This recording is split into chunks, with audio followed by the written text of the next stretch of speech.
Hello दोस्तों, आप सभी को हमारे यूट्यूब चैनल अभिनव क्लास में मोस्ट वेलकम है दोस्तों।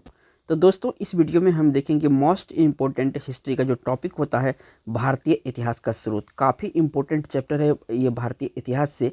यहाँ पे देखिए कि यहाँ पे बहुत अच्छी अच्छी बातें होता है जो कि एग्जाम में पूछा जाता है, क्योंकि इसमें भारत का इतिहास जो है किस तरह से लिया गया है, कहाँ कहाँ से किसका साक्ष्य प्राप्त किया गया है, इन्हीं के बारे में डिस्कस होता है। जैसे ऋग्वेद, आर्यवेद, सामवेद वगैरह जो होता है ये, और जितने भी विदेशी यात्री आते हैं उसको जो बुक लिखता है या उसका यात्रा वृत्तांत होता है उनसे ये संबंधित है। तो चलिए स्टार्ट करते हैं आज की क्लास को। तो यहाँ पे अगर हम देखिए इसको एज ए सार की तरह NTCR सार जो बुक होता है उसको इस तरह से बनाए हैं ताकि आपका एक एक क्वेश्चन इसमें कवर हो जाए इस टॉपिक से। तो भारतीय इतिहास के स्रोतों को मुख्यतः 3 भागों में विभाजित किया गया है। एक पहला है साहित्यिक साक्ष्य, दूसरा है विदेशी यात्रियों का विवरण, तीसरा है पुरातत्व संबंधी साक्ष्य। ठीक है, साहित्यिक साक्ष्य है, इसके अंतर्गत साहित्यिक ग्रंथ से प्राप्त सामग्रियों के अध्ययन किया जाता है।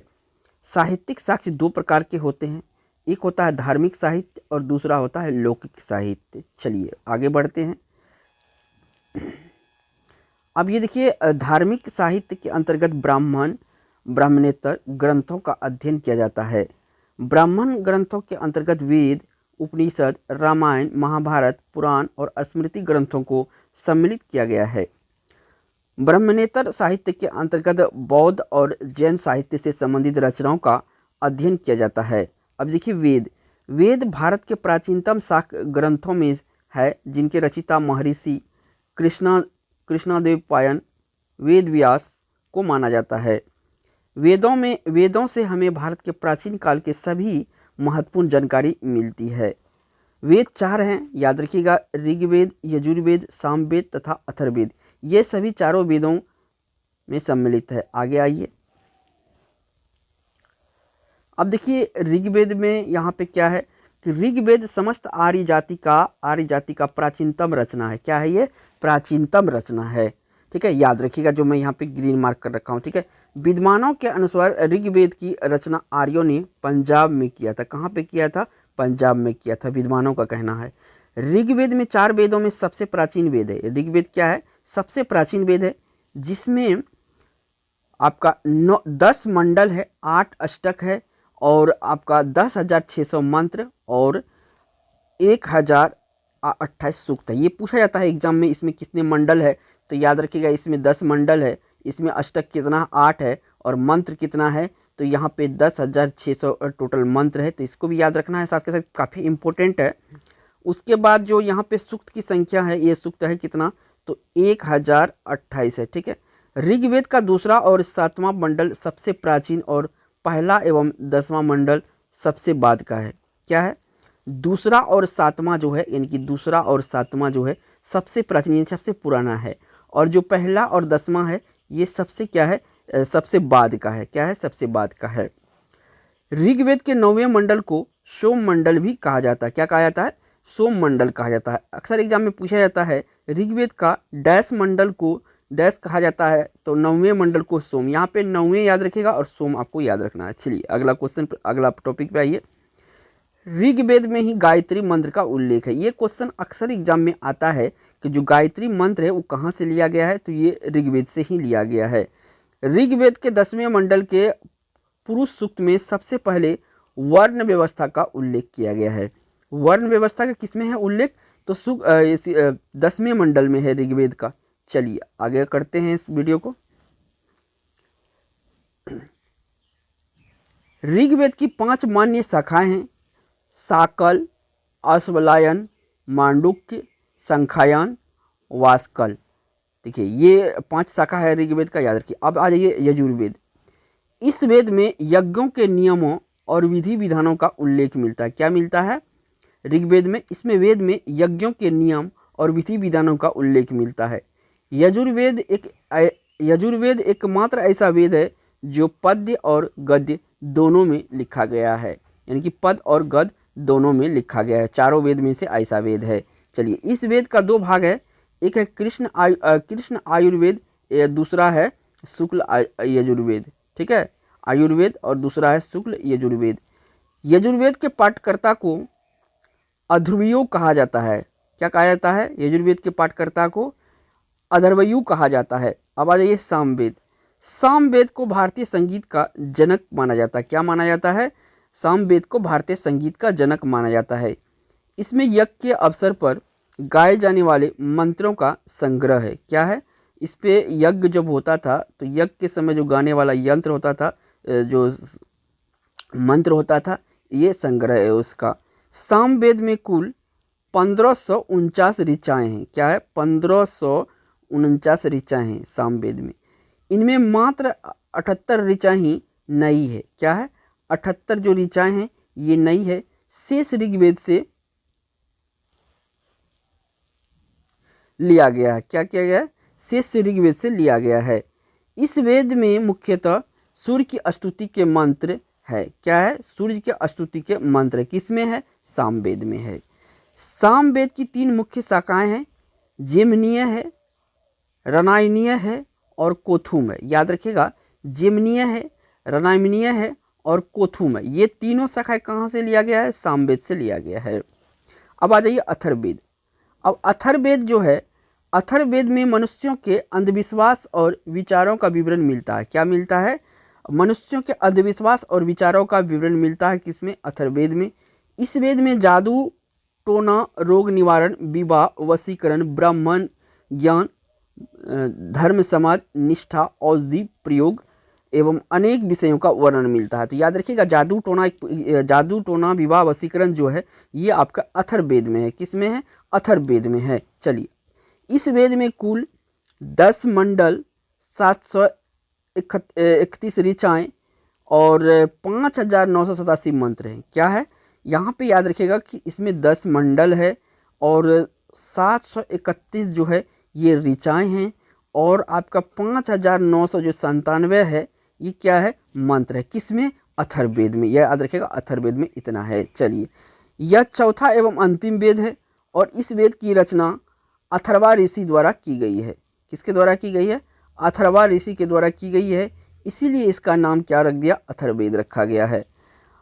अथर्ववेद का एकमात्र ब्राह्मण ग्रंथ है गौपथ। क्या है? गौथप। गौथप जो है, यहाँ पे याद रखिएगा, गौथप जो है ये आपका जो है अथर्ववेद का ब्राह्मण्य ग्रंथ है। तो याद रखिएगा। चलिए आगे नेक्स्ट करते हैं इसी पेज को। अब आ गया उपनिषद। देखिए, वेद के बाद आता है उपनिषद और ये भी आपका एग्जाम में काफ़ी पूछा जाता है यहाँ से सवाल। चलिए, उपनिषद का शाब्दिक अर्थ है समीप बैठना होता है। क्या होता है? समीप बैठना होता है, यानी पास में बैठ के। इसमें आत्मा, परमात्मा तथा संसार के संदर्भ में प्रचलित दार्शनिक विचारों का संग्रह है। क्या है उपनिषद? आत्मा, परमात्मा तथा संसार के संदर्भ में प्रचलित जो दार्शनिक विचार है इसका ये संग्रह है। उपनिषद वेदों का अंतिम भाग है। क्या है? उपनिषद जो है वेदों का अंतिम भाग है, इसलिए इसे वेदांत कहा जाता है। किस लिए वेदांत कहा जाता है? क्योंकि ये जो वेद है उसके ये अंतिम है। ठीक है। उपनिषद कुल 108 उपनिषद की संख्या है। टोटल उपनिषद कितना है मैं यहाँ पे लिखते भी दे जाता हूँ ताकि जो माइंड है आपका ना इमेज बना ले इसको। 108 है। क्या है? 108 उपनिषद की संख्या। प्रसिद्ध राष्ट्रीय वाक्य सत्यमेव जयते मुंडको उपनिषद से लिया गया है। एग्जाम में पूछा जाता है कि जो सत्यमेव जयते है ये कहाँ से लिया गया है? तो ये लिया है मुंडको उपनिषद से। और जब पूछे कि उपनिषदों की संख्या कितना है तो आपको याद रखना है 108। अब आ जाइए आरण्यक में। आरण्यक यह ब्राह्मण ग्रंथों का अंतिम भाग है। क्या है ये? ये ब्राह्मण ग्रंथों का अंतिम भाग है जिसमें दार्शनिक एवं रहस्यात्मक विषयों का वर्णन है। क्या है? दार्शनिक एवं रहस्यात्मक विषयों का वर्णन है आरण्यक में। इनकी रचना अरण्यों अर्थात वनों में पढ़ाए जाने के लिए की गई थी। क्या था? अरण्य या वनों में पढ़ाए जाने के लिए क्या गई थी, इसी कारण से इन्हें आरण्यक कहा गया।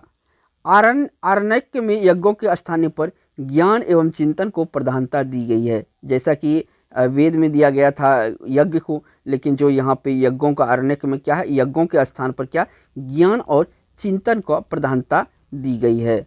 और इस प्रकार ये दार्शनिक रचनाएं हैं। क्या है? ये दार्शनिक रचना है आरण्यक। इन्हीं से कालांतर में उपनिषदों का विकास हुआ है। क्या हुआ? इन्हीं से कालांतर में उपनिषदों का विकास हुआ है। प्रमुख आरण्यक ऐतरेय, शंखायन, तैत्तिरीय, बृहदारण्यक, जैमिनी तथा छंदोग्य। ये सारे क्या है, तो ये आरण्यक है। वेदांग, अब देखिए वेदांग में आ जाइए। वेदों को अच्छे से समझने के लिए वेदांगों की रचना किया गया। क्या किया गया, वेदों को अच्छे से समझने के लिए वेदांगों की रचना किया गया। शिक्षा, ज्योतिष, व्याकरण, छंद, कल्प, निरुक्त, ये सभी वेदों के शुद्ध उच्चारण और यज्ञ आदि करने में सहायक होता है। क्या करता हो, यज्ञ आदि करने में या उच्चारण करने में ये सहायता करता है। आगे आइए, इसी टॉपिक को कवर पूरा करेंगे। अब देखिए पुराण आ गया, काफ़ी महत्वपूर्ण है ये भी, पुराण भी। पुराणों की रचना लोमहर्षक व उनके पुत्र उग्रसर्वा को माना जाता है। पुराण की रचना किसने किया था, लोमहर्षक एवं उग्रसर्वा को माना जाता है।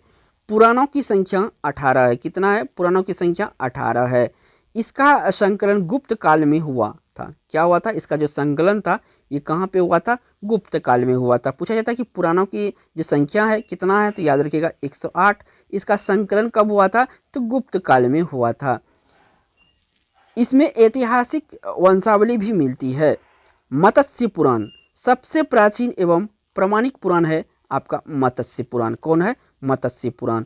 रामायण, इस महाकाव्य की रचना दूसरी शताब्दी के आसपास महर्षि वाल्मीकि द्वारा संस्कृत भाषा में की गई थी। आरंभ में रामायण में 6000 श्लोक थे। कितने थे, 6000 श्लोक थे, जो कालांतर में 24000 श्लोक हो गए हैं। रामायण को चतुर्विंशति सहस्त्री संहिता भी कहा जाता है। चतुर्विंशति सहस्त्री संहिता भी कहा जाता है। ये VVI है, ये वाला थोड़ा डिफिकल्ट है, याद रख लीजिएगा। चलिए आगे करते हैं इस वीडियो को। अब देखिए महाभारत आ गया है। यह महाकाव्य जिसकी रचना लगभग 4वीं शताब्दी में हुआ था, महर्षि व्यास द्वारा किया गया। प्रारंभ में इसमें 8800 श्लोक थी, जिसे जय संहिता कहा जाता था। जो शुरुआत में जो महाभारत का नाम था जय संहिता था, तो उस समय श्लोक कितना था, यानी कि 8800 इसमें श्लोक था, याद रखिएगा। चलिए तत्पश्चात इसमें श्लोकों की संख्या 24000 हो गई है। कितनी हो गई है, 24000 हो गई है। और इसे भारत कहे जाने लगा। इसे क्या कहे जाने लगा, भारत कहे जाने लगा। कालांतर में इसमें श्लोकों की संख्या यानी कि कितना हो गया आपका, 1 लाख हो गया। कितना हो गया, 1 लाख हो जाने पर महाभारत या सतसहस्त्री संहिता कहा जाने लगा। कितना हो गया, सत्र संहिता कहा जाने लगा, ठीक है ना। यानी कि 1 लाख हो गया इसमें श्लोकों की संख्या। महाभारत या सत्रहास्त्री कहे जाने लगा। जब इसमें 24000 था, तो इसमें तब क्या कहा गया, भारत कहा गया। चलिए महाभारत का प्रारंभिक उल्लेख आश्वलायन गृह सूत्र में मिलता है। किस में मिलता है, महाभारत का प्रारंभिक उल्लेख आश्वलायन गृह सूत्र में मिलता है। इस साहित्य की रचना ईसवी पूर्व 6वीं शताब्दी में आसपास में की गई थी। सूत्र ग्रंथों की कल्प भी कहा गया है। ये सूत्र ग्रंथ है, इस साहित्य की रचना जो है 6वीं शताब्दी में किया गया था, और इसे कल्प के नाम से भी जाना जाता है। आगे करते हैं। अब आ जाइए कल्प सूत्र। ऐसे सूत्र जिनमें नियमों एवं विधियों का प्रतिपादन किया जाता है कल्प सूत्र कहलाता है। क्या कहलाता है, कल्प सूत्र कहलाता है। स्मृतियाँ पे आ जाइए। वेदांग और सूत्रों के बाद स्मृतियों का उदय हुआ। क्या हुआ, वेदांग और सूत्रों के बाद जो है स्मृतियों का उदय हुआ। धर्मशास्त्र भी कहा जाता है। किसे कहा जाता है, स्मृतियों को। मनु स्मृति सबसे प्राचीन स्मृति है। स्मृति में सबसे प्राचीन कौन सा है, मनु स्मृति है। अब आ जाइए लौकिक साहित्य पे। किस पे, लौकिक साहित्य पे। इसके अंतर्गत ऐतिहासिक अर्ध ऐतिहासिक ग्रंथों एवं जीवनियों का उल्लेख किया गया है, जिनमें भारतीय इतिहास को जानने में काफ़ी मदद मिलती है। किसको, लौकिक साहित्य में। व्यवस्था की जानकारी भी मिलती है। चाणक्य कौटिल्य द्वारा रचित अर्थशास्त्र से मौर्यकालीन इतिहास और शासन व्यवस्था का जानकारी मिलता है। किससे, चाणक्य कौटिल्य द्वारा रचित अर्थशास्त्र से मौर्यकालीन इतिहास और शासन व्यवस्था की जानकारी मिलता है। आगे करते हैं इस वीडियो को। तो यहाँ पे देखिए, अब कश्मीरी कवि कल्हण द्वारा रचित राजतरंगिणी ऐतिहासिक रचनाओं में सर्वाधिक महत्वपूर्ण है। अब ये एग्जाम में पूछा जाता है जो कल्हण द्वारा रचित कल्हण क्या रचा था? राजतरंगिणी। यहाँ पे पूछा जाता है कि जो राजतरंगिणी है इन्होंने जो कल्हण के द्वारा रचा गया है। अब विशाख दत्त द्वारा रचित मुद्रा राक्षस, सोमदेव द्वारा रचित कथा सरित सागर, ये पूछा जाता है एग्जाम में यहाँ से डायरेक्ट। श्रेमेंद्र द्वारा रचित वृहत वृत्त कथा मंजरी मौर्यकालीन इतिहास के महत्वपूर्ण स्रोत है। मुद्रा राक्षस, कथा सरित सागर, ठीक है, इसके बाद वृहत कथा मंजरी, ठीक है, ये सब क्या है? ये सब मौर्यकालीन इतिहास का स्रोत प्राप्त होता है इससे। अब देखिए संगम साहित्य से दक्षिण भारत का प्रारंभिक इतिहास के बारे में जानकारी मिलती है। संगम साहित्य से पतंजलि द्वारा रचित महाभाष्य तथा कालिदास द्वारा रचित मालकामिग्निमित्रम शुंगकालीन इतिहास के महत्वपूर्ण स्रोत है। कौन सा? जो पतंजलि द्वारा रचित महाभाष्य है, इसके बाद मालकामिग्निमित्रम द्वारा जो शुंग काल का ऐतिहासिक स्रोत का जानकारी मिलता है। राजशेखर कृत प्रबंध कोश से गुजरात के चालुक्यों के इतिहास की जानकारी मिलती है। कहाँ के? गुजरात के ऐतिहासिक को जानकारी मिलती है। भारत पर हुए यवन आक्रमण की महत्वपूर्ण जानकारी गार्गी संहिता से प्राप्त होती है। जो भारत पे यवन आक्रमण हुआ था ये गार्गी संहिता से प्राप्त होती है। ऐतिहासिक जीवनियों में अश्वघोष के बुद्ध चरित, बाणभट्ट के हर्ष चरित और वाक्यपति का गोडबहो, विल्हन का विक्रम आदित्य देव चरित्र और पद्म गुप्त का नवशांसांक चरित्र, हेमचंद्र रचित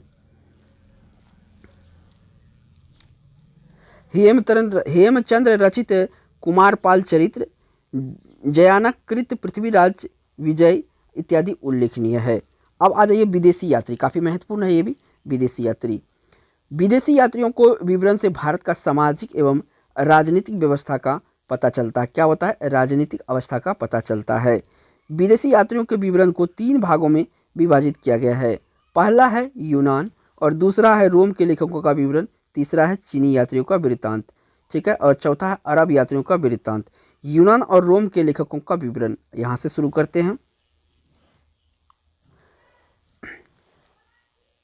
हेरोडोटस, इसे इतिहास का जनक कहा जाता है। इसने अपनी पुस्तक हिस्टोरिका में 5वीं शताब्दी ईसा पूर्व के भारत फारस के संबंध का उल्लेख किया है, परंतु इसका विवरण अनुसूत्रियों एवं अफवाहों पर आधारित है। किस पर? अनुसूत्रियों और अफवाहों पर आधारित है।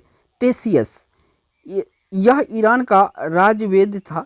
इसने भारत के संबंध में समस्त जानकारी ईरानी अधिकारियों द्वारा प्राप्त किया था। किसके द्वारा प्राप्त किया था? ईरानियों अधिकारी द्वारा प्राप्त किया था, ठीक है। भारत के संबंध में इसका विवरण आश्चर्यजनक कहानियों से परिपूर्ण होने के कारण अविश्वसनीय है। किसका? टेसियस का अविश्वसनीय है। चलिए बढ़िए, अगला क्वेश्चन, अगला टॉपिक पर। तो अगला है यहाँ पर, इसमें सिकंदर के साथ भारत का आने वाले लेखकों में निरियाकस, आनेक्रिस्टकटस और आरिस्टोबुलस, ये तीनों था। आर्यानिकस, ओनेसिटिकस, आस्टिबुलस के विवरण अत्यधिक प्रामाणिक और विश्वसनीय है। मेगास्थनीज, यह सेल्यूलोज निकेटर का राजदूत था जो चंद्रगुप्त मौर्य के राजदरबार में आया था। इसने अपनी पुस्तक इंडिका का नाम अपने पुस्तक में मौर्यकालीन समाज एवं संस्कृति के विषय में उल्लेख किया था। डायमेकस, यह सीरियन नरेश एंटियोकस प्रथम का राजदूत था जो बिंदुसार के राजदरबार में आया था। किसके दरबार में आया था? बिंदुसार के राजदरबार में आया था डायमेकस। और किसका ये राजदूत था? तो एंटियोकस प्रथम का ये राजदूत था डायमेकस। आगे बढ़िए।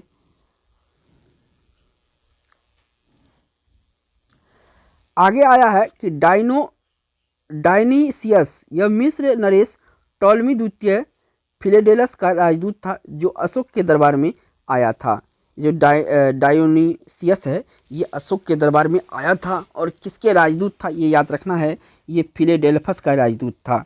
प्लेनी, अब देखिए इसके ये से क्या क्या प्राप्त होता है। इसने लगभग प्रथम शताब्दी ईस्वी में नेचुरल हिस्टोरिका नामक पुस्तक लिखी थी। नेचुरल हिस्टोरिका नामक पुस्तक किसने लिखी थी? प्लेनी ने लिखी थी। इसमें भारतीय पशु, पेड़ पौधे, खनिज पदार्थ आदि के बारे में उल्लेख मिलता है। अब आ जाइए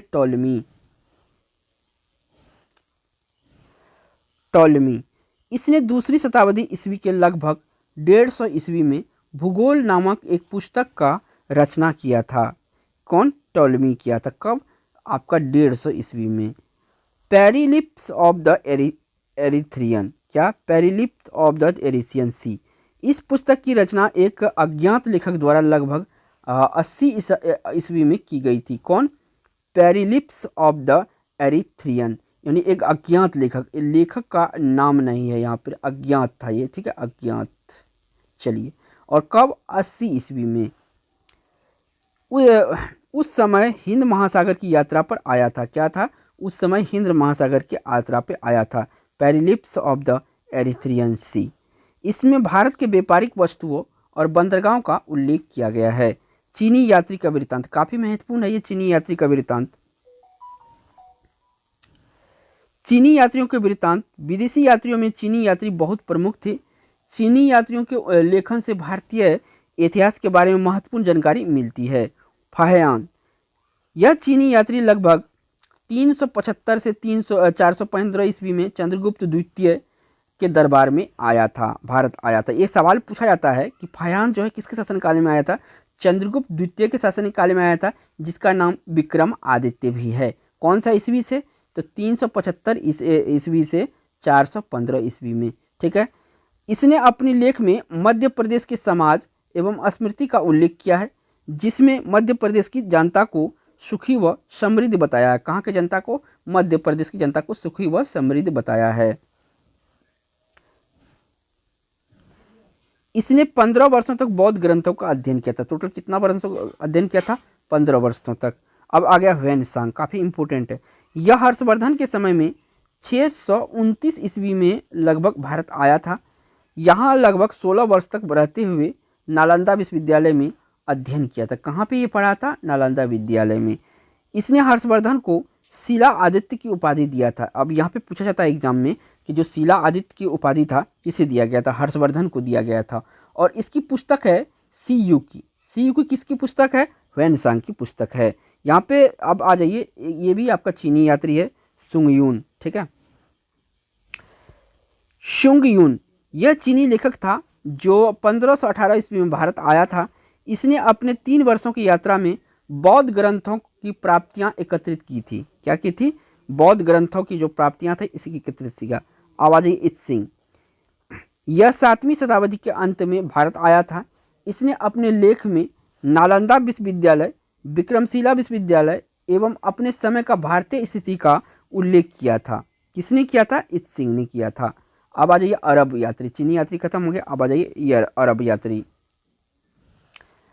अरब यात्रियों के वृत्तांत। अरब के मुसलमान लेखक हसन निजाम, अल मसूदी, सुलेमान, अल ब्रूनी, अल बिलाल, अल बिलादुरी, निजामुद्दीन, फरिश्ता की रचनाओं से भारतीय इतिहास का महत्वपूर्ण जानकारी प्राप्त होता था। नाम याद रखिएगा, हसन निजाम, अल मसूदी, सुलेमान, अल ब्रूनी, अल बिला, निजामुद्दीन, फरिश्ता, ये सब कहाँ के थे? ये सब अरब यात्री थे। कहाँ के थे? ये अरब यात्री थे। अल बरूनी काफ़ी महत्वपूर्ण है। अल बरूनी, इसका जन्म 973 ईस्वी में खवारिज खीवा में हुआ था। अल बरूनी का पूरा नाम अबू रेहान मोहम्मद इब्न अहमद अल बरूनी था। क्या था? अबू रेहान मोहम्मद इब्न अहमद अल बरूनी था इसका पूरा नाम। और इसका जन्म जो हुआ था ये कहाँ पे हुआ था? 973 ईस्वी में ख्वारिजम में, यानी खीवा में हुआ था। चलिए, अल बरूनी महमूद गजनी के साथ भारत आया था। पूछा जाता है एग्जाम में, अल बरूनी जो है किसके साथ भारत आया था? तो ये महमूद गजनवी के साथ भारत आया था। इसको अरबी, फारसी और संस्कृत का अच्छा ज्ञान था। कौन कौन भाषा का ज्ञान था? अरबी, फारसी और संस्कृत को। आगे बढ़ते हैं। इसने तहकीक ए हिंद यानी भारत की खोज पुस्तक की रचना किया था, जिसमें भारतीयों को तत्कालीन दशाओं का वर्णन किया गया था। ये जो तहकीक ए हिंद है ये अल बरूनी का रचना है और इसका मीनिंग होता है भारत की खोज, ठीक है। तत्कालीन दशाओं का वर्णन किया था। अब आ जाइए सुलेमान। इसके रचनाओं से प्रतिहार और पाल राजाओं के विषय में जानकारी मिलती है। किसे? सुलेमान की रचनाओं से। अल मसूदी, इसने एक पुस्तक लिखा है मुरूर जहब। मुरूर जहब जो है जिसमें तत्कालीन भारतीय समाज का सजीव चित्रण मिलता है। अल मसूदी के द्वारा लिखा गया है मुरूज, ठीक है। अब आ जाइए, अगला है पुरातत्व संबंधी साक्ष्य। ये तो बुक था। अब आ जाइए पुरातत्व संबंधी साक्ष्य। पुरातत्व संबंधी साक्ष्य के अंतर्गत 3 प्रकार के साक्ष्य आते हैं, अभिलेख, मुद्रा और स्मारक। ये 3 चीज़ काफ़ी महत्वपूर्ण है। अभिलेख, अभिलेख के अध्ययन को पुरालेख शास्त्र कहते हैं। क्या होता है अभिलेख अध्ययन को? क्या कहते हैं? पुरालेख शास्त्र कहता है। अभिलेख पाषाण शिलाओं, स्तंभों, दीवारों, मुद्राओं और ताम्र पत्र पर खुदे जाते थे। सबसे प्राचीन अभिलेख मध्य एशिया में बोगाजकोई प्राप्त अभिलेख है। क्या है? बोगाजकोई प्राप्त अभिलेख है, सबसे प्राचीन है। ठीक है। कलिंग नरेश खारवेल के हाथी गुफा अभिलेख से सर्वप्रथम भारतवर्ष का उल्लेख मिलता है। क्या मिलता है? भारतवर्ष का उल्लेख मिलता है कलिंग नरेश खारवेल का हाथी गुफा में। चलिए आगे आ जाइए। मंदसौर अभिलेख से रेशम बुनकर की श्रेणियों की जानकारी मिलती है। कहाँ? रेशम बुनकर की जानकारी। एरन अभिलेख काफ़ी महत्वपूर्ण है। सेनापति भानु और गुप्त की पत्नी से सती प्रथा का पहला साक्ष्य मिलता है। तो ये पूछा जाता है कि सती प्रथा का पहला साक्ष्य कहाँ मिलता है? तो एरन अभिलेख से मिलता है। यवन राजदूत हेलियोडोरस के वेशनगर विदिशा गरुड़ स्तंभ लेख से भगवान भगवत धर्म के विकसित होने का प्रमाण मिलता है। कौन सा? यवन राजदूत हेलियोडोरस के जो वेशनगर गरुड़ स्तंभ लेख है, कहाँ पे है? वेशनगर में है। इससे क्या होता है? भगवत धर्म के विकसित होने का प्रमाण मिलता है। अब मुद्रा, प्राचीन राजाओं द्वारा ढलाए गए सिक्कों को भी प्राचीन भारतीय इतिहास का जानकारी मिलता है। प्राचीनतम सिक्कों को आहत सिक्के के नाम से जाना जाता है। क्या नाम से जाना जाता है? आहत सिक्के के नाम से जाना जाता है। अब यहाँ पे है, ग्रंथों में इन्हें कार्सपन कहा गया है। पुराण, धरन, शतमान आदि के नामों से भी जाना जाता है। कार्सपान, पुराण, धरन, शतमान, ये सब किसका नाम है? सिक्का का नाम है। अधिकांशतः आहत सिक्के चांदी के टुकड़े हैं जिन पर विभिन्न आकृति अंकित की गई है। सर्वप्रथम सिक्कों पर लेख लिखने का कार्य यवन शासकों द्वारा की गई थी। किसके द्वारा? यवन शासकों के द्वारा की गई थी। आगे बढ़िए यहाँ पर। अब आ जाइए मुद्रा। मुद्राओं से ही प्राचीन भारत के गणराज्यों का अस्तित्व का प्रमाण मिलता है। कहाँ से? मुद्राओं से। कनिष्क के सिक्के से हमें उसके बौद्ध धर्म के अनुयायी होने का प्रमाण मिलता है। समुद्रगुप्त के बीना बजाती हुई मुद्राओं वाले सिक्के से उससे संगीत प्रेमी होने का साक्ष्य मिलता है समुद्रगुप्त से। पुद्दुचेरी के निकट आरिकामेडु से रोमन सिक्के प्राप्त हुआ है। कहाँ से? आरिकामेडु से रोमन सिक्के प्राप्त हुआ है। स्मारक, स्मारक के अंतर्गत पुराने मंदिर, मूर्तियाँ, इमारतें इत्यादि आती है जिनमें हमें विभिन्न युगों के धार्मिक, सामाजिक और आर्थिक परिस्थितियों की जानकारी मिलती है। उत्तर भारत का मंदिर निर्माण शैली को नागर शैली कहा जाता है। ठीक है। दक्षिण भारत की मंदिर शैली को द्रविड़ शैली कहते हैं तथा दोनों शैलियों के मिश्रण को वेसर शैली कहा जाता है। उत्तर भारत के नागर, दक्षिण भारत को द्रविड़ और दोनों जब मिला हो वेसर शैली कहते हैं। बढ़िए आगे। तो दोस्तों ये था महत्वपूर्ण जानकारी भारतीय इतिहास के स्रोत से। काफ़ी महत्वपूर्ण इम्पोर्टेंट वीडियो था ये आपके लिए। अगर दोस्तों ये वीडियो एक बार में समझ नहीं है तो दोबारा देख के स्क्रीनशॉट ले लीजिए और वीडियो को दोबारा देख लीजिए। आपको काफ़ी इसमें एग्जाम में सहायता मिलेगा। थैंक्स फॉर वॉचिंग दोस्तों।